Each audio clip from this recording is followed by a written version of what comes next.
নমস্কাৰ আজি আমি block 1 unit 1 ancient administrative system এইটো চেপ্টাৰ আলোচনা কৰিম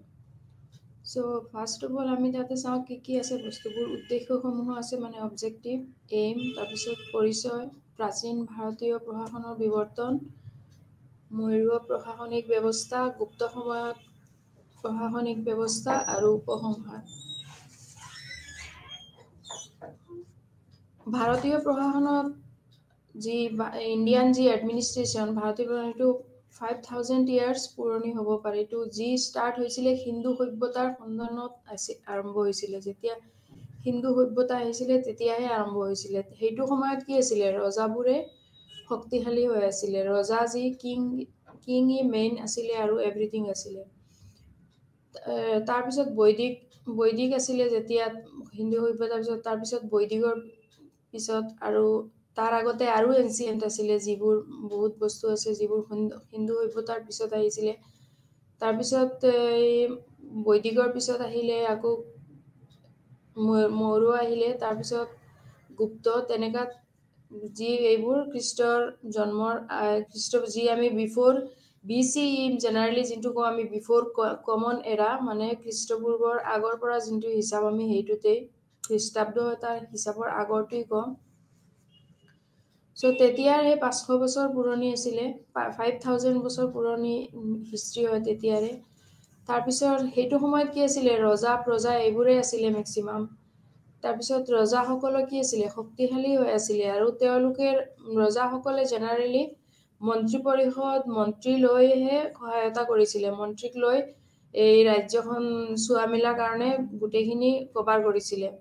ৰাজ্য পৰিচালনাৰ ক্ষমতা ৰজাৰ প্ৰতিষ্ঠানতে কেন্দ্ৰীভূত হৈ আছিল কোনফালে সেনাপতি কোনফালে সেনা এইবোৰ লৈহে গুটেইবোৰ আলোচনা কৰা হৈছিল জেনাৰেলি সেনাপতিবোৰেও সেই বস্তুবোৰ ৰজাৰ আদেশতে কৰিছিল বৈদিক আৰ্যসকলত ৰাজ্যৰ সলনি জনজাতিত সংগঠিত কৰা হৈছিল তেতিয়াও জনজাতিত কিছুমানক সংগঠন কৰা হৈছিল যিবোৰ যেনেকা কিছুমান এক্সপাৰ্ট আছিল হিয়তক এটা ঠাইত এপইন্টমেন্ট দিয়া হৈছিল ঠিক তেনেকা যিসকল উইক আছিল তেনেকা তেতিয়া কি আছিল আজিৰ যুগত যেনেকা ইমান এডভান্স হৈ আছিল তেনেকা একো বস্তুই নাছিল সো তাতে এজন মুৰব্বী এজনক ৰখা হৈছিল যেতিয়া জনজাতিটোৰ মুৰব্বীজনক জেনাৰেলি ৰাজন বুলি কোৱা হৈছিল আৰু জনজাতিটোক সুৰক্ষা দিয়াটো ৰাজনৰ দায়িত্ব আছিল এটা জনজাতিৰ গোট হৈ আছিল হিসকলক গুটেইবোৰে মুৰব্বী এজনক দিয়া হৈছিল যি মুৰব্বীজনক ৰাজন বুলি কোৱা হৈছিল জনজাতিটোক সুৰক্ষা দিয়াটো ৰাজনৰহে দায়িত্ব আছিল যদি কিবা প্ৰবলেম হৈছিল কিবা অসুবিধা হৈছিল গুটেই এই জনজাতিটোৰ পুৰা গ্ৰুপটোৰ তেতিয়া তেওঁলোকৰ যি প্ৰবলেম আছিল বা অসুবিধা আছিল এইখিনি ৰাজনহকহে গৈ কবলৈ দিয়া হৈছিল আৰু যদি কিবা অসুবিধা হৈছিল এইখিনি ৰাজনৰ আদেশতে এই প্ৰবলেমৰ সলিউশন হৈছিল তেওঁক পুৰোহিত তাতে কি আছিল পুৰোহিত আৰু সেনাকে ধৰি কেইবাজনো কৰ্মকৰ্তাই সহায় কৰিছিল অকলে যে কিং যে গুটেই বস্তু আছিল কিং ৰজা যে গুটেইখিনি আছিল তেওঁ নহয় ৰজাৰ লগতে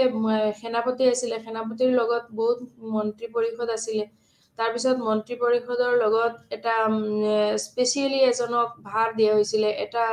তাতে জনজাতি গুটবোৰ বহুত কেইটাও আছিল এই গুটবোৰক কি কৰিছিল বেলেগ এজন মুৰব্বী দিয়া হৈছিল এই মুৰব্বীজনক জেনাৰেলি ৰাজন বুলি কোৱা হৈছিল আৰু এই ৰাজনক দায়িত্ব আছিল যি প্ৰবলেম হয় যি হোক এইখিনি সুৰক্ষা দিয়াটো আৰু তেওঁ পুৰোহিত আৰু সেনাক ধৰি কেইবাজনো কৰ্মকৰ্তা এইখিনি সাহায্যত বা সহায় কৰিছিল তো এনচিয়েন্ট যুগত তেনেকাই আছিল এই বস্তুখিনি বৈদিক যুগতে হৈ আছিল তাৰ পিছত বৈদিক যুগৰ পিছতো ইকোনমিক সিস্টেমতো তেনেকা তেতিয়া কি আছিল পেষ্ট্ৰলজিষ্ট আছিল আৰু এগ্ৰিকালচাৰাল যেনেকা খেতি কৰা মানুহ আছিল আজিৰ যুগত তেতিয়াও তেনেকা খোৱাৰ যি ব্যৱস্থাটো কৰা হৈছিল এইটো ফ্ৰুটছে হোক কিবা শস্য যি উৎপাদন এইবিলাকে গ্ৰেপছ যিবিলাকে হোক ফ্ৰুটছ এইবোৰৰ কাৰণেও তাতে বেলেগ এটা গুট বনোৱা হৈছিল আৰু এই গুটৰ এজন মুখ্য আছিল আৰু তেওঁহে চোৱামেলা কৰিছিল আজিৰ যেনেকা ইমান এডভান্স হৈ আছিলে তেনেকা বস্তুটো তেতিয়া নাছিলে তাৰ পিছত বৈদিক এৰাৰ পিছতহে তাৰ পিছতো উপনিষদৰ এটা পিৰিয়ড আহিলে যি উপনিষদত তাক বেলা বুলি কোৱা হৈছিলে যেনে যি উপনিষদৰ জৰিয়তে বহুত যেনেকা গংগাৰ ভেলি অফ গংগাত সাইডত যেনেকা সিভিলাইজেশন বিলাক গ্ৰ কৰিছিলে উন্নত হোৱাৰ কাৰণে যেনেকা হঠাৎকে এটা ট্ৰাইব গুডছ আহি কিনি এটা সাইডত লৈ কিনি এইখিনি উন্নত কৰাৰ ব্যৱস্থা সেইবোৰো তেতিয়া আছিলে সো উপনিষদৰ ষ্টেপটোৰ পিছতো তেতিয়া যি মানে উন্নতিকৰণ ব্যৱস্থাটো তেতিয়াও আছিলে সো এইটো জেনাৰেলি ছিক্স বিফোৰ BC 697 to 98 তেনেকা টাইমতে আছিলে তাৰ পিছত তেনেকা যি সেটেলমেন্ট এগ্ৰিকালচাৰ বৈদিক এজত যিবোৰ সেটেলমেন্ট হৈছিলে এই বৈদিক এজৰ এগ্ৰিকালচাৰৰ সেটেলমেন্টবোৰ তেনেকা ইকোনমিক যিমান এক্টিভিটি অৰ্থনৈতিক এগ্ৰিকালচাৰৰ ওপৰতে ইকোনমিক এক্টিভিটিবোৰ ডিপেন্ডেন্ট হৈ আছিলে যিবোৰৰ কাৰণে এগ্ৰিকালচাৰৰ সাইডটোত যথেষ্ট এটা গুৰুত্ব দিয়া হৈছিলে তাৰ পিছত আমি ক'বলৈ গ'লে এতিয়া এনচিয়েন্ট ইণ্ডিয়ান এডমিনিষ্ট্ৰেশ্যন যি বস্তুটো প্ৰাচীন আছিলে আমাৰ এডমিনিষ্ট্ৰেশ্যন চিষ্টেম তাতেও বৈদিক কালটোৰ বিফোৰ BC 1500 to 500 BC লৈকে এইটো সময়তে বেদৰ পৰা আমি ইয়াৰ এইখিনি জানিব পাৰিছো জেনাৰেলি বৈদিক আৰ্যসকলক ৰাজ্যৰ সলনি কি কৰিছিলে জনজাতিত তেতিয়া যেতিয়া ৰাজ্য নাছিলে এইটো সময়ত মেইনলি এই ৰাজ্যৰ সলনি জনজাতি বিলাক এই মই ক'লো জাষ্ট যে গোট আছিলে আৰু গোটৰ সহায়তে এইখিনি কৰা হৈছিলে পৰৱৰ্তী বৈদিক যুগক জনজাতিবোৰ সৰু ৰাজ্যলৈ একত্ৰিত হৈছে আৰু য'ত মূলধন আৰু প্ৰাথমিক প্ৰশাসনিক ব্যৱস্থাও আছিলে যেতিয়া জনজাতি গোটবোৰ অলপ এক্টিভ হৈছে বা আৰু অলপ বস্তুবোৰ জনা হৈ গৈছে এডভান্স হৈ গৈছে তেতিয়া তেওঁলোকক কি হৈছে লাহে লাহে ৰাজ্যক সৰু সৰু ৰাজ্যলৈ বনোৱা হৈছে আৰু যতে তেওঁলোকে কেপিটেলো পাইছিলে আৰু যিবোৰ আৰ্মিৰ যি প্ৰশাসনিক ব্যৱস্থা হয় এইখিনিও তেওঁলোকে ব্যৱস্থা আছিলে তাৰপিছত ৰাজনৰ জৰিয়তে যি ছচিয়েল ব্যৱস্থাৰ ৰাজনে যিবোৰ সেই ৰাজ্যবোৰৰ মেইন ৰাজন আছিলে আৰু তেওঁহে ৰাজ্যবোৰৰ দেখা শুনা কৰিছিলে আৰু তেওঁ ৰক্ষক হিচাপেও দেখা গৈছিলে যে পলিটিকেল সাইডত তেওঁ চাইছিলে বৈদিক যুগত অৰ্থনৈতিক ইকোনমিক ডেভেলপমেন্টৰ কাৰণেও তেতিয়া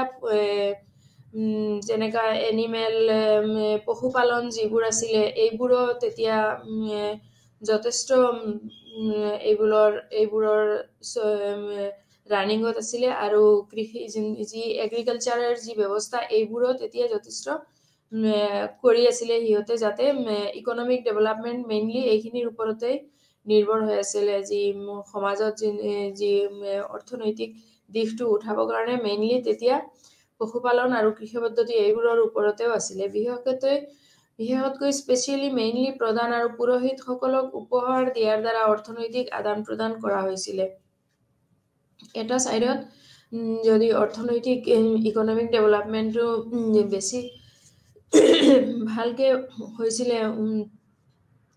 বেছিকে উন্নতি হৈছিলে তেতিয়া এইটো সেই ৰাজ্যত বা ৰাজনৰ আণ্ডাৰতে যি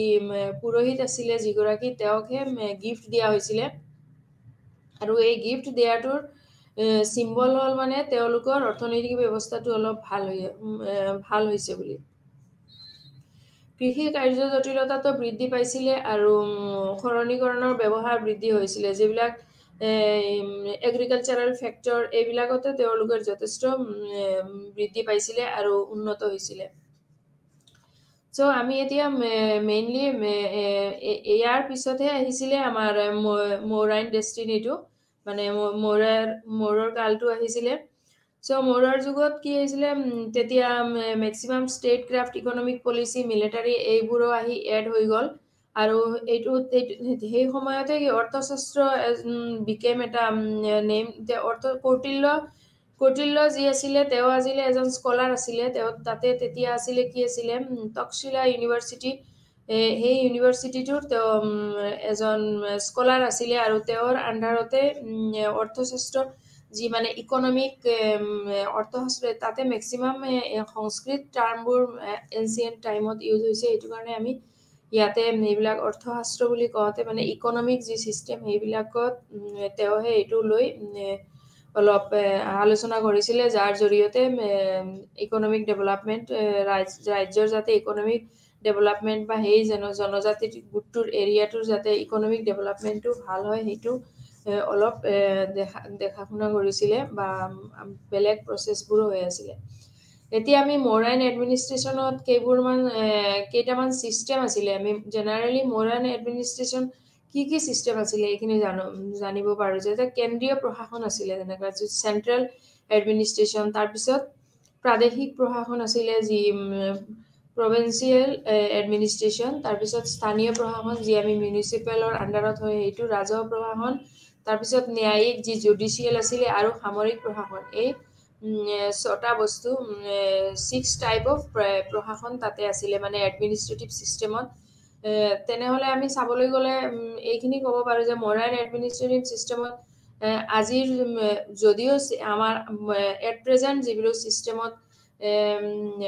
চিষ্টেমত এট প্ৰেজেণ্ট চলি আছে এইবোৰ এটা ইমান ডেভেলপমেণ্ট ইমান পিছপৰাও নাছিলে তেতিয়া যে এই বস্তুবোৰ আমি এই 6টা যেতিয়া প্ৰশাসন আছে তেতিয়া মডাৰ্ণ এডমিনিষ্ট্ৰেশ্যনত ইমানো সেইটো পিছপৰা নাছিলে তেতিয়া মেবি টেকনলজি এইবোৰ অলপ বেলেগ আছিলে কিন্তু এইবোৰ বস্তু আছিলে ফাৰ্ষ্ট অফ অল আমি চাওঁ কেন্দ্ৰীয় প্ৰশাসনত কি আছিলে কেন্দ্ৰীয় প্ৰশাসনত মেইনলি যি চেন্ট্ৰেল এডমিনিষ্ট্ৰেশ্যন তাতে কিংগী আছিলে সৰ্বোচ্চ কাৰ্যবাহী তেওঁহে এভৰিথিং আছিলে কিং এক্সিকিউটিভ বুলি ক'ব পাৰো জুডিচিয়াৰী আৰু যি আমি আজি কওঁ এইটো এক্সিকিউটিভ লেজিসলেটিভ আৰু জুডিচিয়াৰী এইখিনি গোটেইখিনি কোন আছিলে কিং আছিলে আৰু মৌৰ্যন চৰকাৰৰ ক্ষমতা বিকেন্দ্ৰীকৰণৰ প্ৰকৃতিৰ আছিলে মন্ত্ৰী পৰিষদৰ মন্ত্ৰীৰ সংখ্যাও আছিলে যথেষ্ট আৰু সিহঁতে এই মন্ত্ৰীৰ জৰিয়তে এইখিনি কেতিয়া কোনটো মন্ত্ৰী পৰিষদ হ'ব লাগে সেইখিনি তেওঁলোকে যদিও মন্ত্ৰী পৰিষদৰ মানে এটা ভেলিৰ যে এইটো সংখ্যাটো ইমানেই হ'ব লাগিব এইটো নাছিলে কেতিয়াবা বেছিও আছিলে কেতিয়াবা কমো আছিলে মন্ত্ৰীসকলে ধৰ্ম আৰু ধনৰ ক্ষেত্ৰত তেওঁলোকৰ সামৰ্থ্য প্ৰদৰ্শন কৰি যোগ্যতা অৰ্জন কৰিব লগা হৈছিলে যি মন্ত্ৰী ধৰ্মত যিমান এক্সপাৰ্ট আছিলে আৰু যিমান তেওঁ ৰিচ হৈ আছিলে এইখিনি দেখুৱাই পেলাই তেওঁৰ কেপাচিটিটো তেওঁক দিয়া হৈছিলে যে তেওঁ মানে এজন যোগ্য মন্ত্ৰী হ'ব পাৰে এইটো তেওঁৰ যোগ্যতাটো সেইটো চাইয়ে দিয়া হৈছিলে তো আৰু ইমাৰ্জেন্সি অৱস্থাত জৰুৰীকালীন অৱস্থাত ৰজাক সদায় মন্ত্ৰী পৰিষদৰ সংখ্যাগৰিষ্ঠ সিদ্ধান্তৰ দ্বাৰাই নিৰ্দেশিত কৰিব লাগিছিলে যেতিয়া কিবা ইমাৰ্জেন্সি অৱস্থা আছিলে সাপোজ হঠাৎ সাডেনলি ওচৰৰ ৰাজ্যৰ পৰা কিবা যুদ্ধ হ'ব বুলি এটা নিউজ আহিলে বা খবৰ বাতৰি পালে তেতিয়া জৰুৰীকালীন অৱস্থাত ৰজাই কি ষ্টেপটো ল'ব লাগে তেওঁ লগে লগে কি কৰিলে মন্ত্ৰী পৰিষদক মাতি দিলে আৰু মন্ত্ৰী পৰিষদৰ মাজত যি যোনফালে সংখ্যাগৰিষ্ঠতা লাভ হ'ব যোনটো ডিচিশ্যনত সেইটো ডিচিশ্যনে তেওঁলোকে নিৰ্দেশ দিছিলে চাণক্যৰ মতে তেতিয়া 7টা উপাদান আছিলে ফাৰ্ষ্ট অফ অল তেওঁ আছিলে ৰজা যি অমৈত্য বুলি ক'ব পাৰো এইবিলাক মই ক'লো যি সংস্কৃত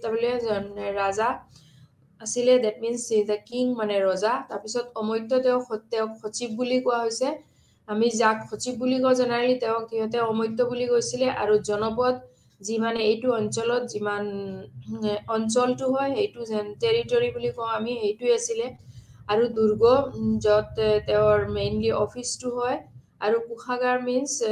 কুচা বুলি কৈ আছিলে সিহঁতে তেওঁলোকে ডেট মিন্স হোৱাট কোষাগাৰ তাতে মানে যিমান ফিনেন্সৰ কাৰণে যিবোৰ ইউজ হৈ আছিলে সেইটোৱে আৰু তাৰপিছত সেনা যিবোৰ আৰ্মি আছিলে তাৰপিছত মিত্ৰাণী মানে যিবিলাক মিত্ৰ আছিলে এই মিত্ৰৰ যিটো গোট আছিলে তাক জেনেৰেলি মিত্ৰাণী বুলি কৈ আছিলে কেন্দ্ৰীয় সেন্ট্ৰেল এডমিনিষ্ট্ৰেশ্যনত এইখিনি আছিলে তাতে কোনো হেৰি সিহঁতৰ আৰ্মিৰ যিবিলাক আৰ্মিৰ ভয়তেই তেতিয়া মেক্সিমাম যুদ্ধ বিগ্ৰহ মৰুৱা সময়ত কি আছিলে যে যি সৈন্য আছিলে সেইটোৰে এটা ভয় বহুত আছিলে যি এইটোৰ কাৰণে কোনো সিহঁতৰ সৈন্য ইমানে আছিলে যে কোনোবা এটাক কৰা সেইটো সিহঁতে কোনোবা এটাক কৰিব গ'লে অলপ চিন্তা কৰিব লগা আছিলে সেইটো কাৰণে বহুত ষ্ট্ৰং হৈ আছিলে তেতিয়া কিছুমান বস্তু তেতিয়া উইক হৈ গৈছিলে আফটাৰ এই সম্ৰাট অশোকৰ সম্ৰাট অশোক বুলি আমি যাক কওঁ তেওঁৰ আফটাৰ তেওঁৰ ডেথ অলপ উইক হৈ গৈছিলে দেন আমি প্ৰভিন্সিয়েল এডমিনিষ্ট্ৰেশ্যনত কি আছিলে প্ৰভিন্সিয়েল এডমিনিষ্ট্ৰেশ্যন ৰাজ্যৰ সাম্ৰাজ্যটোৰ বিষয়ে মানে কি আছিলে সমগ্ৰ সাম্ৰাজ্যটোতে দুটা ভাগত বিভক্ত আছিলে মানে মেইনলি দুটা ভাগত বিভক্ত আছিলে এটা হ'ল যি ৰাজ্যৰ ৰজাৰ প্ৰত্যক্ষ ভূমিকাৰ অধীনত আছিলে আৰু এটা আছিলে ভাছল অৱস্থাত যি মানে এটা ৰাজ্যৰ ৰজাৰ আণ্ডাৰতে আছিলে আৰু বাকী আছিলে যি প্ৰজাৰ বা মন্ত্ৰী তেওঁলোকৰ আণ্ডাৰতে মেইনলি অশোকৰ 5খনে প্ৰদেশ আছিলে যেতিয়া য'ত ৰাজধানী আছিল টেক্সিলা উজ্জয়িনী তুচালি সুবৰ্ণগিৰি আৰু পাটলিপুত্ৰ এইখিনি 5খনে প্ৰদেশ আছিলে সম্ৰাট অশোকৰ যি প্ৰতিখন প্ৰদেশকে কেইবাখনো জিলাত বিভক্ত কৰা হৈছিলে এটা প্ৰদেশত সাপোজ টেক্সিলা সেইটো কেইবাটা সাপোজ মই এজ এন এক্সাম্পল টেক্সিলাই হওক বা পাটলিপুত্ৰই হওক আমি এক্সাম্পল হিচাপত লওঁ এইটোত কেইবাখনো ডিষ্ট্ৰিক্টত ডিভাইড কৰা হৈছিলে আৰু প্ৰতিটো জিলাক আকৌ পুনৰ কেইবাটাও গোটত ভাগ কৰা হৈছে যেনেকা এটা গোট ফাৰ্ষ্টত কেইটামান জিলাত সাপোজ 20টা 30টা এনেকা যিমান হয় জিলাত ডিষ্ট্ৰিক্টত ডিভাইড কৰা হৈছিলে প্ৰতিখন প্ৰদেশক আৰু প্ৰতিখন জিলাক আকৌ পুনৰ কেইবাটাও গোটক বিভক্ত কৰা হৈছিলে চ' মৌৰ্য সম্ৰাটে পোনপটীয়াকৈ কেন্দ্ৰীয় আৰু পূব অংশত শাসন কৰিছিলে আৰু অন্যান্য অঞ্চলসমূহক প্ৰাদেশিক ৰাজ্যপালসকলক দ্বাৰা শাসন কৰা হৈছিলে যিবোৰ তেওঁলোকে গোটেইখিনি মৌৰ্য সম্ৰাট যি আছিলে তেওঁ গোটেই কেন্দ্ৰীয় যিটো আছিলে যিবিলাক চেন্ট্ৰেল সেইখিনি তেওঁলোকে শাসন কৰিছিলে আৰু বাকী যিবোৰ অঞ্চল আছিলে এইখিনি প্ৰতিটো প্ৰাদেশিকত কি আছিলে এজন ৰাজ্যপাল আছিলে আৰু এই ৰাজ্যপালসকলৰ দ্বাৰা শাসন কৰা হৈছিলে যেনেকা আমি আজি যদি কম্পেয়াৰ কৰিব যাওঁ যেনেকা আজি আমাৰ ষ্টেট লেভেলত যেনেকা চিফ মিনিষ্টাৰ এজন আছে আৰু চিফ মিনিষ্টাৰ জৰিয়তে আমি ৰাজ্যখন চাব পাৰো কিন্তু আকৌ গোটেই চিফ মিনিষ্টাৰসকলক এই প্ৰাইম মিনিষ্টাৰৰ আণ্ডাৰতে সেম তেনেকা বস্তুবোৰ আমি যদি অলপ চিন্তা কৰি চাওঁ তেনেহলে আমি বুজিবলৈ অলপ আমাৰ সহজ হয় যে এইটো এক্সাম্পল আমি যদি লওঁ তেনেহলে তেতিয়া অলপ এটা আমি এই বস্তুটো ক্লিয়াৰলি বুজিব পাৰিম চ' ৰাজ্যপালে শাসন কৰিছিলে তাত জিলা বিষয়াও আছিলে মানে ডিষ্ট্ৰিক্ট হেডো আছিলে সাংবাদিকো আছিলে তেতিয়া কেৰাণীও আছিলে যিয়ে প্ৰাদেশিক প্ৰশাসনত সহায় কৰিছিলে যিবোৰ অফিচিয়েল আৰু তলত আছিলে যিবোৰ তেওঁলোকে এইখিনিত সহায় কৰিছিলে এইবোৰ কামত অফিচিয়েলৰ বুলি ক'বলৈ গ'লে আমি তাতে কিছুমান অফিচিয়েল আছিলে যিবোৰত আমি ক'ব পাৰো যেনেকা কালেক্টৰ আছিলে তাৰপিছত ডিষ্ট্ৰিক্ট চিফ ট্ৰেজাৰী যেনেকা সৈন্যদাতা আছিলে তাৰপিছত কালেক্টৰ সমাহাৰতা সিহঁতে এইটোক সমাহাৰতা বুলি কৈছিলে যিবোৰ অফিচিয়েল আছিলে অফিচিয়েলক সমাহাৰতা বুলি ক'ব পাৰে তাৰপিছত সংস্কৃত ৱৰ্ড হয় এইটো ব্যৱহাৰিকা যেনেকা চিভিল কোৰ্টক ব্যৱহাৰিকা বুলি ক'ব পাৰো আমি তাৰপিছত প্ৰদেষ্টা বুলি কৈছিলে যেনে এইটো এটা সিহঁতৰ মতে এইটো প্ৰদেষ্টা বুলি কোনটোক আছিলে যেনেকা ক্ৰিমিনেল কোৰ্ট আৰু সম্ৰাট অশোকৰ জৰিয়তে যিবোৰ কিছুমান তেওঁৰ আণ্ডাৰতে যিবোৰ কি কৈছিলে ধম্ম মহাত্মা বুলি কৈছিলে ধম্ম মহাত্মা বুলি এটা শব্দ আমি মৌৰম এডমিনিষ্ট্ৰেশ্যনত পাইছো সেইটো আছিলে তাৰপিছত ৰাষ্ট্ৰপাল যেনেকা কুমাৰ বুলি সিহঁতে এইটোক নাম দিছিলে কুমাৰ দেন ডিষ্ট্ৰিক্ট মেজিষ্ট্ৰেটত আকৌ প্ৰদেশিকা বুলি কয় আকৌ ল্যান্ড যি সাৰ্ভে কৰে হিয়তক পাটোয়াৰি বুলি কয় জেনাৰেলি সো এইবোৰ অফিচিয়েলত আহিছিলে যিবোৰ প্ৰভিন্সিয়েল এডমিনিষ্ট্ৰেশ্যন এই পুৰা প্ৰদেশিকাবোৰৰ আন্ডাৰতে এইবোৰ গোটেই অফিচিয়েলছবোৰ আছিলে তেওঁৰ প্ৰদেশৰ মাজত মৌৰ্য সম্ৰাটে পোনপটীয়াকৈ এইটো কেন্দ্ৰীয় আৰু পূব অংশতে শাসন কৰিছিলে আৰু মেইনলি বাকী অঞ্চল যিবোৰ আছিলে সিহঁতে তাতে ৰাজ্যপালসকলৰ দ্বাৰা শাসন কৰিছিলে য'ত এই প্ৰাদেশিকবোৰৰ ৰাজ্যখন শাসন কৰাৰ টাইমত তাতে ডিস্ট্ৰিক্ট মেজিষ্ট্ৰেটো আছিলে ডিস্ট্ৰিক্ট জাজো আছিলে আৰু যি সাংবাদিকসকল তেওঁলোকেও আছিলে কেৰাণী ইভেন ক্লাৰ্ক বা যি আৰু প্ৰশাসনত বহুত মুঠতে সহায় কৰিছিলে দেন আমি লোকেল এডমিনিষ্ট্ৰেশ্যন বুলি কওঁতে মিউনিচিপেল যি এডমিনিষ্ট্ৰেশ্যন সেইটোক আমি ক'ব পাৰোঁ সো মিউনিচিপেল এডমিনিষ্ট্ৰেশ্যনত জেনাৰেলি জিলা প্ৰশাসনক তাক সিহঁতে ৰাজুকা বুলি কৈছিলে যি জিলা সংগ্ৰাহক বুলি তেওঁৰ দায়িত্ব আছিলে সিহঁতে সেইটো সময়ত তেওঁ ৰাজুকা বুলি তেওঁক আখ্যা দিয়া হৈছিলে জেনাৰেলি তাতে 30 জনৰ 30 মেম্বাৰ্ছৰ সদস্য আছিলে এখন পৌৰ পৰিষদ মানে মিউনিচিপেলত এজন এটা মিউনিচিপেলত 30 জন সদস্য আছিলে এই 30 জনত আকৌ মানে টোটেল 5 জনকে এটা পৰিষদ আছিলে যি 6খন সমিতি আছিলে আৰু এখন সমিতিত 5 জনকে আছিলে আৰু সো 5 * 6 = 30 মেম্বাৰ্ছ আছিলে তাতে সদস্য আছিলে তো এই 5খন পৰিষদ যি আছিলে কি আছিলে এই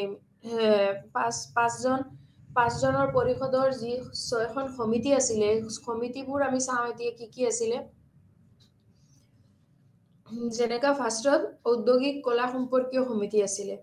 যি উদ্যোগ সম্পৰ্কে যি আৰ্টছ তাতে কলা যিবোৰ উদ্যোগ যি ইণ্ডাষ্ট্ৰিৰ হওক বা যি এই শিক্ষা অথবা নাচ গান এইবোৰ লৈ কালচাৰেল প্ৰগ্ৰাম এইবোৰ এৰেঞ্জ কৰিবৰ কাৰণে এটা সমিতি আছিলে তাৰপিছত বিদেশী সম্পৰ্কীয় এটা সমিতি আছিলে যিবোৰ ফৰেনাৰবোৰ আহিলে কি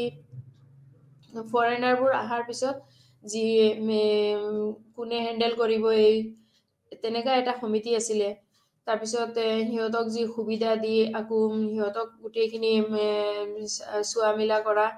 তেতিয়া হিউৱেন চাং যেনেকা তেওঁ এজন আহিছিলে সেইটো সময়তে সো এইবোৰ আমি পঢ়িব গ'লে বহুত বস্তু পাওঁ কিন্তু গোটেইখিনি আমি এইটো সময়ৰ ভিতৰত চাগে এক্সপ্ৰেছ কৰিব নোৱাৰিম তাৰপিছত 3 নম্বৰত আছিলে জন্ম আৰু মৃত্যুৰ ওপৰত পঞ্জীয়ন সম্পৰ্কীয় ক্ষমতা যি বাৰ্থ এণ্ড ডেথ ৰেজিষ্ট্ৰেশ্যন যি আজিও আমাৰ এইবোৰ হৈ আছে সেইটো সময়তো তেতিয়া আছিলে এইটো তাৰপিছত বাণিজ্য আৰু বাণিজ্য সমিতি যি বিজনেছৰ কাৰণে যিবিলাক আদান প্ৰদান যিবোৰ আছিলে সেইবোৰৰ কাৰণে এটা সমিতি আছিলে এইটো সমিতিতো 5 জন পৰিষদ আছিলে 5 জনকে আছিলে মেম্বাৰ তাৰপিছত নিৰ্মাণৰ তত্ত্বাৱধানৰ ওপৰত সমিতি যি নিৰ্মাণৰ কাৰণে যি তত্ত্বাৱধান কিবা এডমিনিষ্ট্ৰেশ্যনত গ'লেও কিছুমান বস্তু বিল্ডিং বা সাপোজ কিবা সৈন্য সামন্ত ক'ত থাকিব লাগে কিবা ক'ৰ পৰা আহিব লাগে এইখিনিও কাৰণে এটা দিয়া হৈছিলে তত্ত্বাৱধানৰ তাতেও 5 জন আছিলে আৰু আবকাৰী আৰু শুল্ক সংগ্ৰহৰ সমিতিৰ ওপৰত যেনেকা আজি আমি টেক্স বুলি ক'ব পাৰো এইটো কোনটোৰ পৰা কিমান টেক্স ল'ব লগা হয় এইটোৰ এটা টেক্স আছিলে সাপোজ ৰজাক যিবিলাক এগ্ৰিকালচাৰৰ যিবোৰ আছিলে সিহঁতে ৰজাক যেনেকা কিবা এগ্ৰিকালচাৰৰ পৰা কিবা ফ্ৰুটছ কিবা এইবোৰ দিব পাৰে তাৰপিছত আৰু বেলেগ যেনেকা আৰু কিবা যদি তেওঁ বেলেগ কিবা ইণ্ডাষ্ট্ৰি বা কিবা তেওঁ কাম কৰি আছে তেনেকা কিবা বনোৱা তেনেহ'লে সেইটো বনোৱাটো তেওঁ দিব পাৰে এজ এ টেক্স এনেকাই দি আছিলে এগ্ৰিকালচাৰত সাপোজ তেওঁলোকে যদি খেতি কৰিছিলে যিবোৰ খেতি কৰিছিলে এই খেতিবোৰো সিহঁতে তেনেকা দিব পাৰিছে সো ট্ৰান্সপোৰ্টত গলেও এনেকা ট্ৰান্সপোৰ্ট সিস্টেম বেলেগ এটা আৰু এটা ভাগ আছিল যেনেকা ট্ৰান্সপোৰ্ট সিস্টেম এইটো ট্ৰান্সপোৰ্টৰ যি কোনফালে সৈন্য বিভাগ সৈন্য দলক আনা হ'ব কৰ পৰা নিয়া হ'ব আকু তাতে ট্ৰান্সফাৰ কৰা হ'ব এইবিলাকৰ কাৰণেও সৈন্য দলবোৰৰ কাৰণেও তেতিয়া ট্ৰান্সপোৰ্ট ব্যৱস্থা কৰাৰ কাৰণেও এটা সমিতি আছিল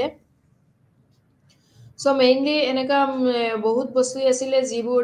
হিয়তে ধুনিয়াকে এইটো চলাব পাৰিছিল যি মিউনিসিপাল বোৰ্ডত আছিল তাতে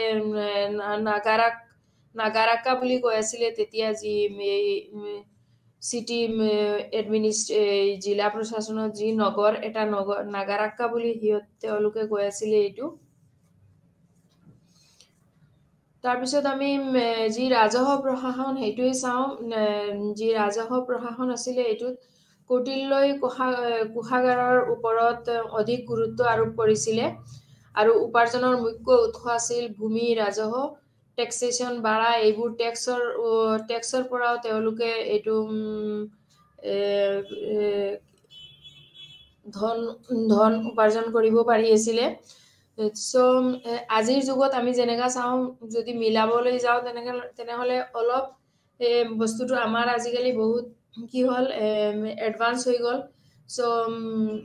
নহলে এই বস্তুবোৰ যদি আমি মিলাব যাও তেনেহলে তেতিয়াও আছিল এইবোৰ ট্যাক্স দিয়া যেনেকা বনকৰ পানীকৰ খনিৰ ওপৰত কৰ মুদ্ৰাৰ ওপৰত কৰ গুটেইবোৰ তেতিয়াও আছিল যে কৰ বিলাক কিন্তু তেতিয়া কৰটো কি আছিল কোনো এনেকা যি যাৰ জমি আছিল তেও জমিৰ পৰা খেতিৰ এনেকা দিয়ে যাৰ ফ্ৰুটছৰ আছিল তেও কৰ হিচাপত ফ্ৰুটছ দিয়ে সেম এনেকা নিহতে এটা পাৰ্ট সাপোজ যদি 6 যিমান অংশ তেওঁৰ ইনকাম হ'ব তাৰ 6 ডিভাইডেড 6টা ভাগ কৰি পেলাই এটা ভাগ তেওঁলোকে এইটো দিব ৰজাক দিব লাগিব তেনেকা এটা কৰ হিচাপত আছিল সেনা আৰু চৰকাৰৰ বিষয়া দাতব্য জলসিঞ্চন প্ৰকল্প আদি পৰিশোধ কৰাৰ পিছতো মৰিয়ৰ ৰাজহ সম্প্ৰসাৰিত কৰা হৈছিল তাৰ পিছত আমি এইটো ৰাজহ প্ৰশাসনত আছিল যি সেনা যি সৈন্য সামন্ত আছিল ইহতেও এইবোৰ মৌৰ্যৰ ৰাজহ যি তেওঁলোকৰ লগত আলোচনা কৰি এইটো বিস্তৃত সম্প্ৰসাৰণ কৰিছিল আৰু যতে আৰু ভাল হয় বা এডভান্স হয় হেতু ব্যৱস্থাটোকো তেওঁলোকে ট্ৰাই কৰি আছিল তাৰ পিছত আমি চাও ন্যায়িক প্ৰশাসন তেতিয়া ৰজাই আছিল ন্যায়পালিকাৰ মুৰব্বী আছিল যি আদেশ হ'ব বা বিচাৰ হওক যি হওক এইটোৰ মেইন কি আছিল ৰজাই আছিল ন্যায়পালিকাৰ মুৰব্বী আছিল তেও আপিলৰ সৰ্বোচ্চ ন্যায়ালয় আছিল আৰু ব্যক্তিগতভাৱেও জনসাধাৰণৰ আপিল শুনিছিল পাৰ্সনেলিও এইটো তেওঁলোকে ডাইৰেক্টলি ৰজাক ক'ব পাৰিছিল যি আমাৰ যদি আমি মিলাব যাও আজিৰ লগত তেনেহলে যি এইটো এতিয়া নাই আমি ডাইৰেক্টলি কিবা এইটো ক'ব নোৱাৰো কিবা আমি নোটিস দি পেলাই উকিলৰ থ্ৰুতে এডভোকেটৰ থ্ৰুতে তাৰ পিছত আমি জাজ লৈকে এটা ডেট হ'ব তাৰ পিছত আমি জাজ লৈকে যাব পাৰো কিন্তু তেতিয়া ৰজাৰ লগত কি আছিল এখন সভা আছিল আৰু সভাতে কি আছিল যদি পাৰ্সনেলি কিবা এজন ব্যক্তিৰ কিবা প্ৰবলেম আছিল সেই বস্তুটো তেওঁৰ ৰজাক ন্যায়ৰ কাৰণে ৰজাক ক'ব পাৰিছিল আৰু এপিলৰ কাৰণেও যি সৰ্বোচ্চ কিবা ক্ষমা বিচাৰিব হেতু ব্যৱস্থাও আছিল ডাইৰেক্ট আছিল ৰজাৰ লগত ব্যক্তিগতভাৱে হেতু তাৰ পিছত উচ্চতম ন্যায়ালয় ৰাজধানীতে অৱস্থিত আছিল যত ৰজা আছিল তাতেই আছিল উচ্চতম ন্যায়ালয় আৰু মুখ্য ন্যায়াধীশ ধৰ্মতিকাৰীণ বুলি আমি তেতিয়া হিয়তে ধৰ্মতিকাৰীণ বুলি কয় আৰু অধীনস্থ আদালত যোনটো আছিল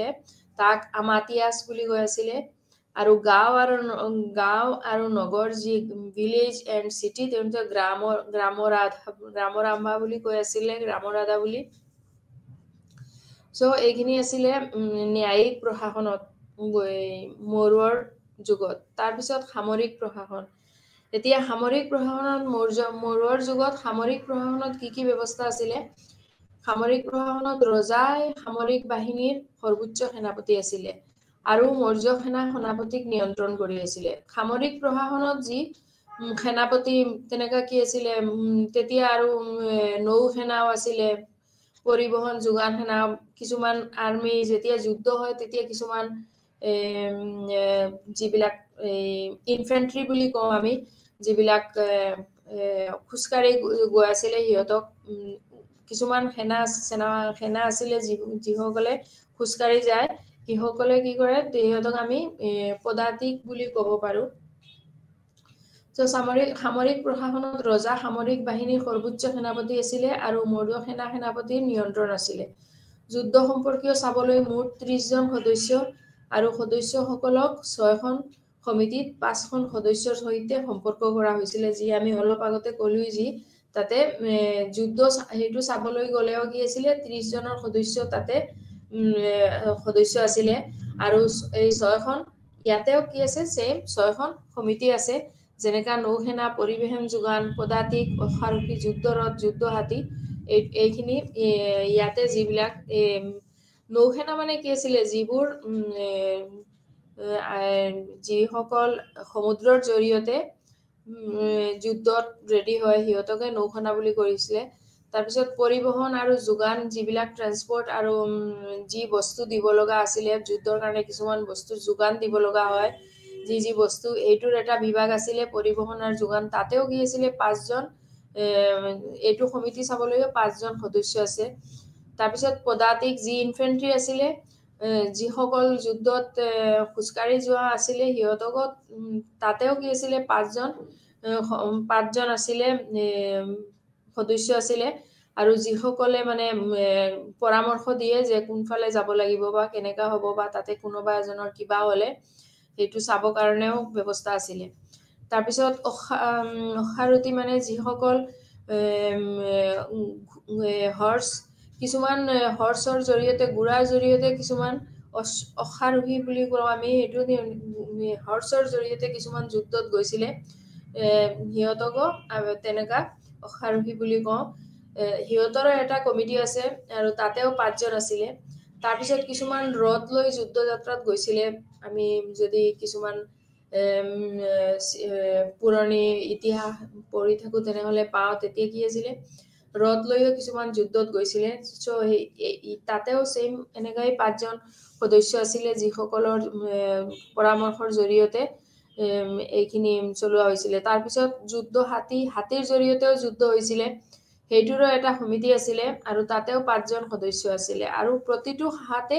এজন অধ্যক্ষৰ নিয়ন্ত্ৰণ হৈ আছিল 5 জনৰ বাহিৰতো এজন কি আছিল অধ্যক্ষ মানে হেডও এজন নিয়ন্ত্ৰণ হৈ আছিল আৰু এই হেডৰ নিয়ন্ত্ৰণৰ জৰিয়তে গোটেই বস্তুবোৰ প্ৰশাসনটো গোটেই প্ৰশাসনটো নিয়ন্ত্ৰিত হৈ আছিল এই 30 জন সদস্যৰ জৰিয়তে সো এইখিনি এটা ভাল পৰ্যায় আমি যদি চাওঁ ভালকে এইখিনি বুজিব পাৰো যে এই সামৰিক প্ৰশাসনৰ বস্তুটো গোটেই সেনাপতিৰ মৌৰ্য সেনাত পুৰা ধুনীয়া এটা সিস্টেমত আছিলে যি তেওঁলোকে যুদ্ধত জয় হোৱাৰ সিস্টেমে আছিলে সেইটো কাৰণে সম্ৰাট অশোকৰ সময়তে এই বস্তুটো যথেষ্ট কাৰ্যবাহী হৈছিল যেনেকা পৰিশ্ৰম কৰিছিলে তেনেকা কাৰ্যবাহীও হৈ আছিল তাৰপিছত আমি সম্ৰাট অশোক যেতিয়া নাইকিয়া তেওঁৰ মিনিষ্ট্ৰীতে খতম যেতিয়া তেওঁহে গুচি গলে যেতিয়া তাৰ পিছৰ পৰা কি হ'ল তাতে বেলেগ বহুত আহি গল আৰু আহাৰ পিছত সেই সময়ৰ যিটো মৌৰাইনৰ আছিলে তাতে তেওঁ থাকাকালীনলৈকে কোনো ফৰেন পাৱাৰে এইখিনি আমি গুপ্ত পিৰিয়ডৰ আগতে কৈ দিব পাৰো যে ফৰেন পাৱাৰে সম্ৰাট অশোকৰ টাইমত কি আছিলে কোনো ফৰেন পাৱাৰে এই চান্স ল'ব নোৱাৰিছিলে তেওঁলোকৰ প্ৰশাসনিক ব্যৱস্থাটো ইমানে মানে ভাল আছিলে যে তেতিয়া এইটো তেওঁ কৰিব ইমান সাহস পোৱা নাছিলে সো এই টাইমত গ্ৰীক কিংসকলে যেতিয়া সম্ৰাট অশোক কি কৰিলে আফটাৰ ডেথ হ'ল তেতিয়া তেওঁৰ কিংডমটো স্প্লিট হৈ গ'ল আৰু লাহে লাহে এটা ডিভিজনত আহি গ'ল আৰু সেই ডিভিজনৰ টাইমতে it led to the Greek kings বিলাকে কি কৰিলে এটা এটাক কৰিব পাৰিছে লাহে লাহে ইণ্ডিয়াত আৰু এই টাইমত ফৰেন ট্ৰাইবছবোৰেও এটাক কৰিব পাৰিছে আৰু এষ্টাব্লিছো কৰিব কিছুমান ইণ্ডিয়ান তেওঁলোকে লৈ লৈছে ইণ্ডিয়ান সয়েলবোৰ তেওঁলোকে গ্ৰীক সাকাজ বা কুশনছ এইবোৰ জাতি জনজাতি গোষ্ঠী সোমাই আহিছিলে আফটাৰ সম্ৰাট অশোক তো অশোকৰ পলিচিবোৰ মেইনলি কি আছিলে নন ভায়োলেন্স মৰুৱান টাইমত তেওঁৰ মেইনলি পলিচিবোৰ আছিলে নন ভায়োলেন্স আৰু পেচিমিজৰ ওপৰত আছিলে যি তেওঁৰ এম্পায়াৰটো সেইটো কাৰণে লেড টু দা উইক হৈ আছিলে অলপ সেইটো কাৰণে লাষ্টত তেওঁ বুদ্ধিজম ফলো কৰাৰ কাৰণে পিছত কি কৰিলে তেওঁ যোৱাৰ পিছত এইটো বস্তুটো লাহে লাহে অলপ উইক হৈ গ'ল আৰু তাতে সেইটো সময়ত কালেক্টিং অফিচাৰ্ছো আছিলে আৰু সেইটো সময়ত গোপা বুলি কৈছিলে যিবিলাক একাউণ্টেণ্ট আছিলে এইটো টাইমত একাউণ্টেণ্টছ বিলাকত গোপা বুলি কোৱা হৈছিলে জেনেৰেলি তাৰপিছতে আহি পালে আমাৰ জেনেৰেলি গুপ্তা পিৰিয়ডটো যি গুপ্তা পিৰিয়ডটো আমি আলোচনা কৰিব পাৰোঁ কিন্তু গোটেইখিনি চাগে আজি শেষ নহ'ব সেম তেনেকা গুপ্তা পিৰিয়ডটোৱে আমি অলপ এইটো গুপ্তা পিৰিয়ডতো সেম তেনেকাই মৌৰ্যতকে বেছি আৰু অলপ এডভান্স হৈ আছিলে এই সময়ছোৱাত কি আছিলে সাম্ৰাজ্যক ৰাষ্ট্ৰ ৰাজ্য আৰু দেশ আৰু মণ্ডলৰ দৰে প্ৰশাসনিক বিভাগত শ্ৰেণীবদ্ধ কৰা হৈছিলে আৰু প্ৰাচীন ভাৰতত এই সময়ছোৱাক এইটো সোণালী গোল্ডেন যুগ বুলি কোৱা হৈছিলে তাক গুপ্ত টাইম পিৰিয়ডকে গোল্ডেন পিৰিয়ড বুলি কোৱা হৈছিলে সেম তেতিয়াও কি আছিলে এডমিনিষ্ট্ৰেশ্যনটো কি আছিলে গুপ্তা পিৰিয়ডত কেন্দ্ৰীয় প্ৰশাসন প্ৰাদেশিক প্ৰশাসন স্থানীয় প্ৰশাসন ৰাজহ প্ৰশাসন ন্যায়িক প্ৰশাসন সামৰিক প্ৰশাসন আৰু বাণিজ্য আৰু ব্যৱসায় এইখিনি এই প্ৰশাসনখিনি আছিলে গুপ্ত পিৰিয়ডতো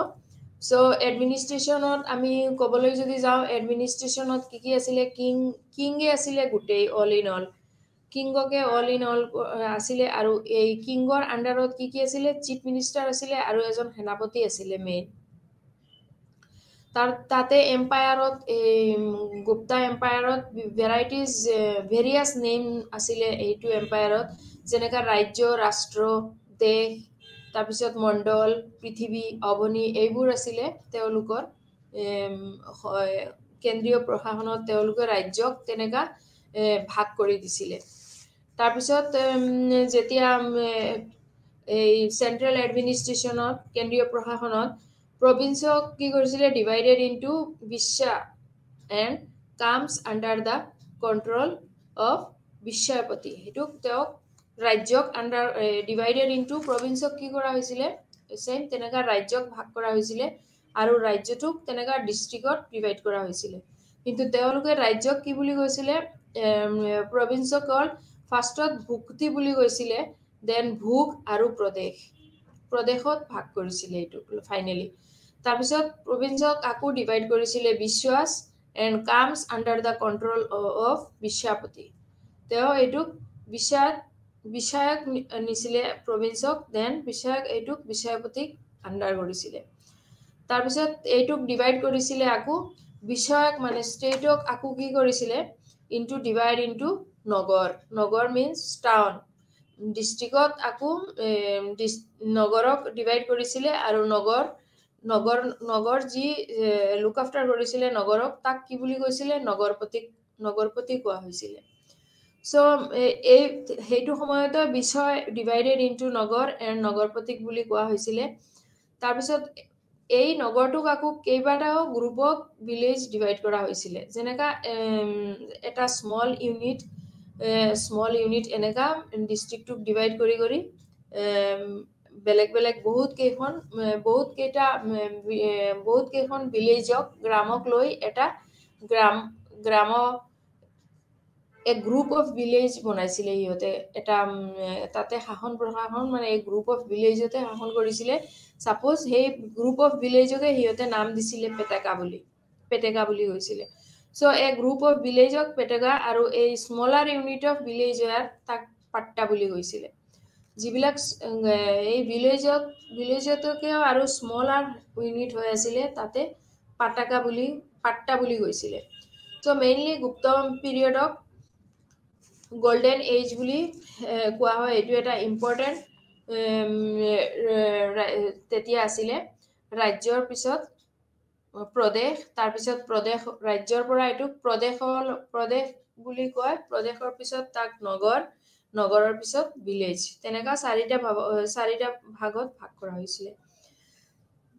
গোল্ডেন এজত ফাৰ্ষ্টত কোন আছিল চন্দ্ৰগুপ্ত ফাৰ্ষ্ট তেওঁ কিং অফ দা কিং আছিল ৰাজা আছিল তাৰ পিছত তেওঁ সৰ্বশ্ৰেষ্ঠ আছিল তেওঁৰ পিছত চন্দ্ৰগুপ্তৰ পিছত কি কোন আছিল শ্ৰীগুপ্ত তেওঁৰ যি 240 AC বিফৰ খ্ৰিষ্ট এডি বুলি কও আমি এইটো শ্ৰীগুপ্ত আছিলে শ্ৰীগুপ্তই 40 ইয়াৰ্স এইটো তেওঁলোকৰ ৰাজ্যটো শাসন চলালে এই ৰাজ্য শাসন চলোৱাৰ পিছত তেওঁলোকে এইটো 40 বছৰ মান তেওঁ চলোৱাৰ পিছত তেওঁৰ লৰা গঢ়তকচে তেওঁৰ সন আছিল কোন শ্ৰীগুপ্তৰ সন আছিল গঢ়তকচে আকৌ 280 ৰ পৰা এইটো চলাইছিলে তাৰ পিছত তেওঁৰ লৰা আছিল তেওঁৰ প্ৰথম পুত্ৰ আছিল চন্দ্ৰগুপ্ত প্ৰথমে তেওঁ এইটো চলাইছিলে তেওঁ ৰাজ্যখন তেওঁৰ পত্নী তেতিয়া সিস্টেমটো তেনেকা আছিল যে তেওঁৰ পত্নী তেওঁ বিয়া পাতিছিলে আৰু দেহেজত তেওঁ পত্নীকে বিয়া পাতিলে এইখিনি ষ্টেট দিয়া হ'ব এইটো ৰাজ্য দিয়া হ'ব এনেকা আছিল এই তেনেকা তেওঁ মগধখনো জয়লাভ কৰিছিলে মগধ ৰাজ্যখন তেতিয়া আছিল 321 এডি তাৰ পিছত তেওঁৰ ফাৰ্ষ্ট জন চন্দ্ৰগুপ্ত প্ৰথমৰ পিছত তেওঁ আহিলে সমুদ্ৰগুপ্ত আছিল 335 ৰ পৰা 380 এডি লৈকে তেওঁ কি কৰিছিলে তেওঁ হিমালয়ৰ পৰা নৰ্মদা লৈকে তেওঁ জয়লাভ কৰিলে এনেকা যুদ্ধ বিগ্ৰহ কৰি তাৰ পিছত এই তেওঁ নেপোলিয়ন তেওঁ এইটো পিৰিয়ডক নেপোলিয়ন অফ পিৰিয়ড বুলি কোৱা হয় সো তাৰ পিছত তেওঁৰ এল্ডেষ্ট জন ৰামগুপ্ত আছিল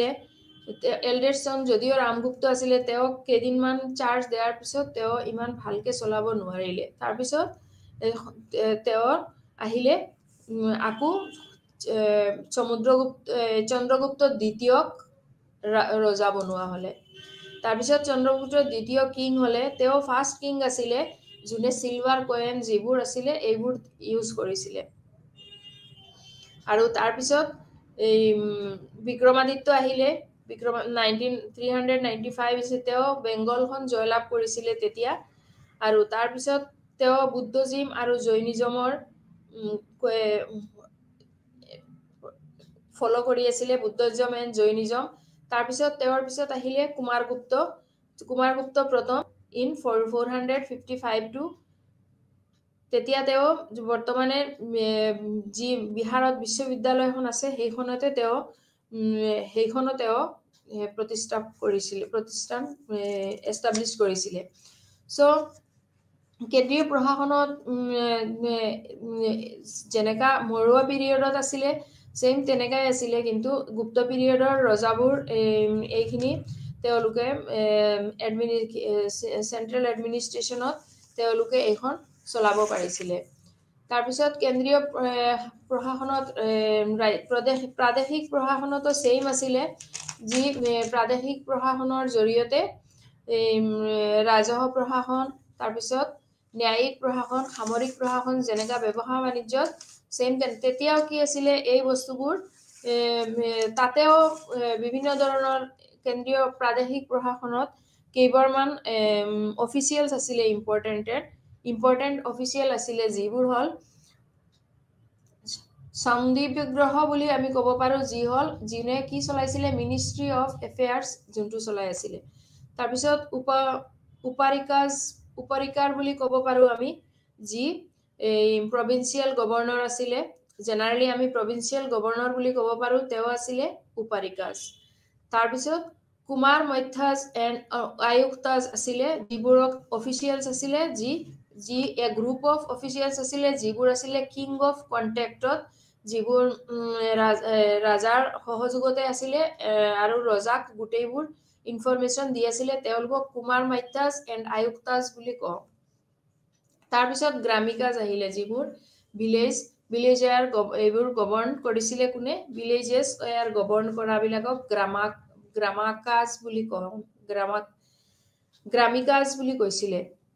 in that time of Gupta period generally যিবোৰ ভিলেজবোৰ চোৱা মিলা কৰাবিলাকক এইখিনি কৈছিলে তাৰপিছত নগৰপতি আহে যিবিলাক চিটি এডমিনিষ্ট্ৰেশ্যনত সেম তেনেকা চিটি এডমিনিষ্ট্ৰেশ্যনতো হৈছিলে যিবোৰ মুখ্য এজন আছিলে আৰু তাৰ আণ্ডাৰত তেওঁ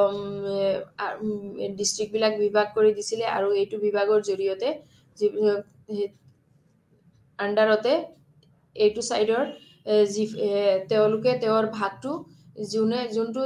সিহঁতৰ ভাগত পৰিছে সেইখিনি তেওঁলোকে লুক আফটাৰ কৰিছিলে আৰু এই লুক আফটাৰটো কৰাৰ লগতেও তেওঁলোকে লগতে ৰজাৰ লগতো ৰিলেশ্যন আছিলে যি গোটেইখিনি তেওঁ ৰজাই জনাব পাৰিছিলে গুপ্ত যুগত তেওঁলোকৰ সেইটো সময়তে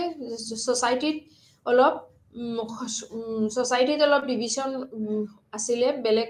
ধৰণৰ যেনেকা ব্ৰাহ্মণ ক্ষত্ৰিয় আছিলে বৈশ্য এণ্ড শূদ্ৰ এই তিনিটা জাতি ছ'চাইটিত আছিলে যেনেকা বৈশ্য শূদ্ৰ এণ্ড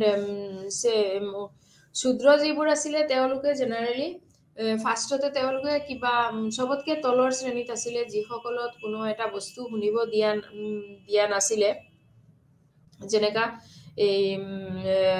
সাপোজ ৰামায়ণ মহাভাৰত এইবোৰ তেওঁলোকে শুনিব দিয়া নাছিলে কিন্তু কিছু এটা কিছুকাল সময়ৰ পিছত এটা অতিবাহিত হোৱাৰ পিছত তেওঁলোকক এইখিনি পাৰ্মিশ্যন দিয়া হৈছে যে তেওঁলোকে অকলে ৰামায়ণ মহাভাৰত বা কৃষ্ণৰ শ্লোক এইবিলাক তেওঁলোকে শুনিব পাৰিব নহলে জেনাৰেলি অনলি ব্ৰাহ্মণ এণ্ড বৈশ্য সেইসকলে অকলে এই শ্ৰেণীৰ লোকসকলে এইখিনি ফলো কৰিব পাৰিছিলে তাৰপিছত ক্ষুদ্ৰত অকলে জাষ্ট ৰামায়ণ মহাভাৰত আৰু কৃষ্ণ শ্লোক এইখিনি শুনিব দিবৰ কাৰণে পাৰ্মিশ্যন দিয়া হৈছিলে আৰু সেইটো সময়ত ওমেনৰ পজিশ্যনটো বহুত ডিটেৰিয়েট হৈ আছিলে তাৰপিছত আনটাচেবিলিটিটো যি আছিলে এইটোও বহুত ইনক্ৰিজ হৈ আছিলে সিহঁতক তেতিয়া ওমেন পজিশ্যন আনটাচেবিলিটি মানে স্ত্ৰীসকলৰ কোনো ধৰণৰ ধন নাপায় বা ধন দিয়া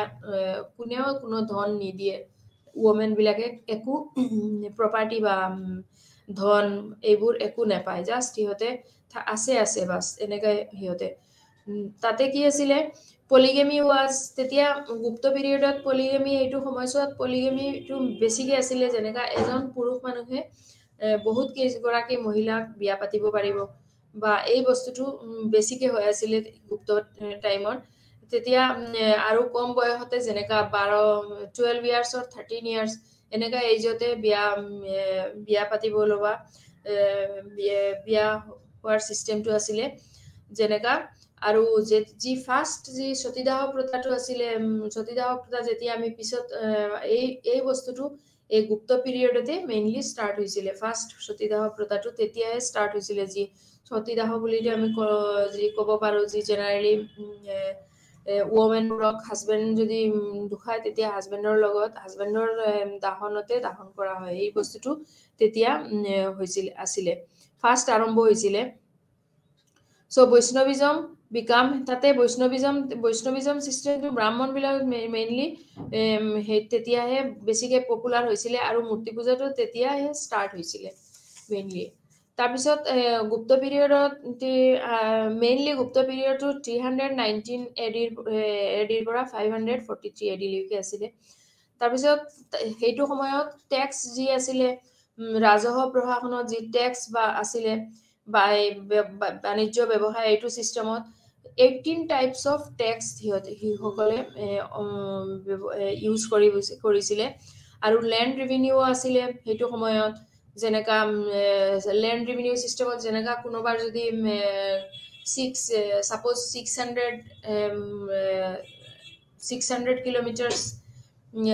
কিলোমিটাৰ যদি লেণ্ড আছে তেনেহ'লে তেওঁ টেক্স দিব লাগিব divided by 600 divided by 6 কিমান হ'ব 100 এই 100 ৰ যিমান প্ৰপাৰ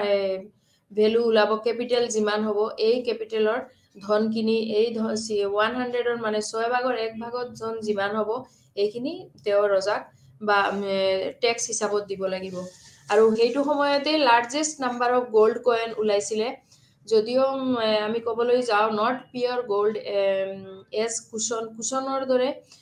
ইমান পিওৰ গোল্ড নাছিলে কিন্তু কুশন খুন বহুত আহিছিলে হেতু কাৰণে তেতিয়া গুপ্ত পিৰিয়ডক গোল্ডেন এনসিয়েন্ট গোল্ডেন পিৰিয়ড বুলি ক'ব পাৰো আমি ক'ব পাৰো কি এটো কয় আৰু সবে এটো যে গোল্ডেন পিৰিয়ড যদিও এই খুন বিলাক কি আছিল পিওৰ নাছিলে সো এই টাইপ অফ ট্যাক্সত এই যিমানে ট্যাক্স এইবোৰ ওলাইছিলে এইটো ট্যাক্সত কি হৈছিলে ভাগটো তেওঁৰ জি ট্যাক্স জি ফ্ৰুটসে হওক অৰ এগ্ৰিকালচাৰ হওক বা ইন্ডাস্ট্ৰি হওক और जी व्यवसाय वाणिज्य जी हक तार 6 भागৰ 6টা ভাগৰ এটা ভাগ হেতু ট্যাক্সত দিব লাগিব जी ৰাজহ প্ৰশাসনত আৰু হেকিনি সামৰিক ইউজ হ'ব এজ এ जी স্থানীয় যেবোৰ ডেভেলপমেন্ট বা যুদ্ধ বিগ্ৰহ যেবোৰ এইবিলাকতে এইবোৰ ইউজ হ'ব তাৰ পিছত ভিলেজার্স এটু কিং অফ ভিলেজার্সে সদায় হেতু ভাগ বুলি কৈ আছিল 1/6 দিয়াটো এটুক তেতিয়া হিয়তে কি বুলি ক্যাপিটাল নকোৱাকে হিয়তৰ সময়ত গুপ্ত পিৰিয়ডত এটুক ভাগ বুলি কৈ আছিল আৰু তাৰ পিছত ভূগ বুলি কৈ আছিল ভূগ আকু কি আছিল যেবিলাক ভিলেজার্স বিলাকে কিংক কি দিব লাগিব ফ্ৰুটস সাপোজ অৰ ফায়াৰউড তাৰ পিছত তেতিয়া তো গ্যাস আৰু এইবোৰ এতিয়া যিবোৰ এইবোৰ নাই তেতিয়া কি আছিল জেনাৰেলি উডবোৰ জ্বলাই থাকে তেনেকা সো যি সকল উড আছে বেছিকে হিয়তে তেনেকা সেম উড দিব লাগিব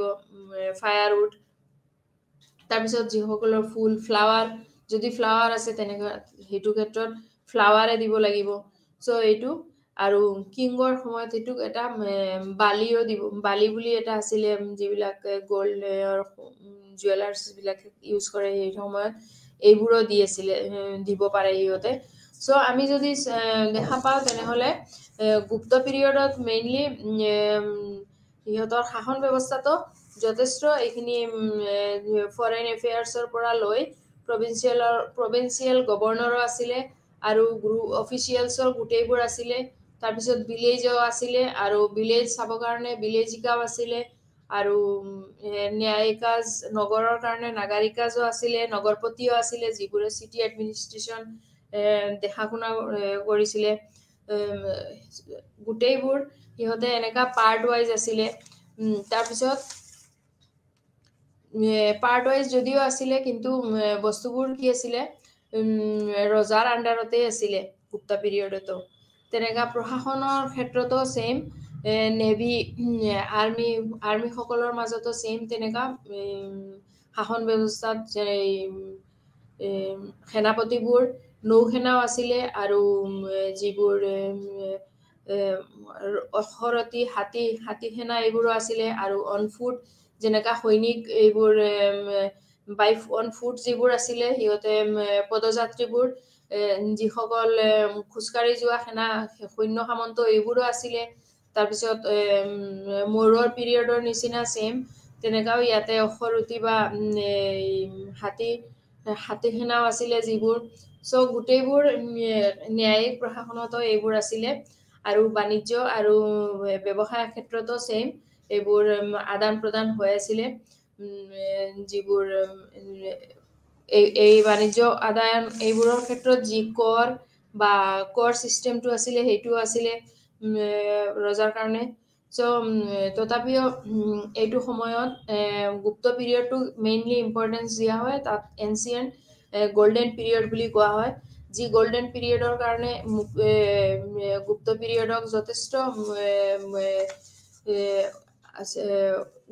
নেক্সট যিবোৰ পিৰিয়ডছ আহিছিল এইবোৰেও যথেষ্ট এই এম্পায়াৰটোৰ নাম শুনিছিলে যি গোল্ডেন পিৰিয়ডৰ কাৰণে জেনাৰেলি তাতে যি এডমিনিষ্ট্ৰেশ্যন বা গুপ্তৰ যি প্ৰভিন্সিয়েলৰ ছিষ্টেম আছিলে তাতে লোকেল এডমিনিষ্ট্ৰেশ্যনৰ লোকেল যিবোৰ এডমিনিষ্ট্ৰেশ্যন আছিলে সিসকলেও যথেষ্ট এটা হেল্প কৰিছিলে আদান প্ৰদান কৰিবৰ কাৰণে চ' মোৰো পিৰিয়ডে হওক আৰু গুপ্ত পিৰিয়ডে হওক আমি দুটাই যদি কম্পাৰেটিভলি যাবলৈ চাওঁ তেনেহ'লে দুটা পিৰিয়ডেই যথেষ্ট আমাৰ ইণ্ডিয়ান যি এডমিনিষ্ট্ৰেটিভ ছিষ্টেম এইখিনিত যি আজিৰ যি বৰ্তমান যুগৰ যে আমাৰ এডমিনিষ্ট্ৰেটিভ ছিষ্টেম এই তেতিয়াৰ পৰা যথেষ্ট আজি এনেকা লাগে যে এইটো অলপ কিবা এটা মিল আছে যিবোৰ ছিষ্টেমটো চেঞ্জ হৈছে যথেষ্ট কিন্তু তথাপিও যে আমাৰ আজি যুগটো এডভান্স হৈ আছে চাইণ্টিফিক হৈ আছে সেইটো কাৰণে তেতিয়াৰ পৰা আজিৰ কিন্তু মেক্সিমাম তেতিয়া সময়তো যি কেন্দ্ৰীয় প্ৰশাসন হওক প্ৰাদেশিক প্ৰশাসন স্থানীয় প্ৰশাসন ৰাজহ প্ৰশাসন ন্যায়িক প্ৰশাসন এইবোৰ আছিলে ছেইম তেনেকা এতিয়াও আছে ট্ৰেড এণ্ড বিজনেছৰ ক্ষেত্ৰতো সিহঁতে এইখিনি যথেষ্ট আগবঢ়াইছিলে তাৰপিছত লোকেল এডমিনিষ্ট্ৰেশ্যনৰ ক্ষেত্ৰতো তেওঁলোকে এটা আৰ্টিচানছ মাৰ্চেণ্ট এইবোৰো আছিলে বেংকাৰ্ছো আছিলে গুপ্তান আৰ্য যুগত সিহঁতে মাৰ্চেণ্টবিলাকক লুক আফটাৰ কৰিছিলে ট্ৰেডত ৰিভিনিউৰ এডমিনিষ্ট্ৰেশ্যনৰ ক্ষেত্ৰতো তেওঁলোকে টেক্স যথেষ্ট লৈছিলে আৰু চেলাৰিজ পেইড এইবোৰ লেণ্ড গ্ৰাণ্ট এইবোৰো কৰিছিলে চ' আমি যদি জুডিচিয়েলৰ ক্ষেত্ৰতে যাওঁ মিলিটাৰীৰ এডমিনিষ্ট্ৰেশ্যনৰ ক্ষেত্ৰত গোটেইবোৰৰ ক্ষেত্ৰত গ'লে আমি চাব পাৰোঁ যে এইখিনিৰ পৰা আমি আজিৰ যথেষ্ট আমাৰ আজি চেণ্ট্ৰেল ছিষ্টেমবোৰ বা ষ্টেট ছিষ্টেম এইবোৰত কিবা এটা অলপ যেন মিল আছে বুলি পাওঁ যদিও একজেক্টলি সেইটো নহয় তেনেহ'লে কিন্তু এতিয়া আমি ক'বলৈ গ'লে আমি গুপ্ত পিৰিয়ড আৰু মৌৰ্য পিৰিয়ড সেইটোত ৰাজহ প্ৰশাসনত বিনিয়োগটো ৰাজুকা উপৰিকা দশপৰিদিকা আৰু আদি বিষয়াসকলৰ দ্বাৰা সম্পন্ন কৰা হৈছিলে আৰু দৰমহা সাধাৰণতে ভূমি অনুদানৰ ৰূপতে পৰিশোধ কৰা হৈছিলে তাৰপিছত ন্যায়িক প্ৰশাসনতো পুৰোহিত আছিলে বিচাৰকো আছিলে যি ন্যায়ৰ ক্ষেত্ৰত গুপ্ত পিৰিয়ডত ন্যায়িক প্ৰশাসন পুৰোহিত বিচাৰক আৰু মন্ত্ৰীসকলৰ সহায়ত আইনী গোচৰৰ মোকাবিলা কৰাটো ৰজাৰ কৰ্তব্য আছিল ন্যায়িক ব্যৱস্থাৰ নিম্নতম স্তৰত আছিল গাঁও বিধানসভা আৰু দোষী ব্যক্তিসকলক মৃদু শাস্তি প্ৰদান কৰা হৈছিলে যি নিম্নতম ওপৰৰ স্তৰৰ পৰা যি নিম্নতম স্তৰ আছিলে সেইটো গাঁও বিধানসভা আছিলে তেওঁলোকেও আকৌ দোষী আছিলে ব্যক্তি তেওঁক কিছুমান পানিচমেণ্টো দিয়াৰ ব্যৱস্থা কৰা হৈছিলে সেইটো সময়ত চ' আমি মৌৰ্যকাল আৰু গুপ্তকালত দুটাতে আমি এইখিনি যথেষ্ট পাওঁ যে এই ছেকশ্যনখিনি আমি এডমিনিষ্ট্ৰেটিভ ছিষ্টেমত মৌৰাইনে হওক আৰু গুপ্ত কিংডমে হওক দুটাতে কি আছিলে central provincial revenue financial judicial local administrative system এইবোৰ গোটেইখিনি আলোচনা কৰা হৈছে তাতে চলি আছিলে আৰু এইটো যি কনষ্ট্ৰাক্ট কৰিছিলে তেওঁ বহুত এডমিনিষ্ট্ৰেটিভ ছিষ্টেম কি আছিলে এটা মনাৰ্চিয়েল হৈ আছে এতিয়াও আৰু কিংগে আছিলে গোটেই বস্তুবোৰ কিং ইজ দ্য অনলি মনাৰ্চ সেইটোৱে আছিলে কিন্তু হু ৱাজ কনচাৰ্ণ মানে সেইটো সময়ত এইখিনি আমি পাৰ্থক্য মেইনলি পাওঁ যে দুটাৰ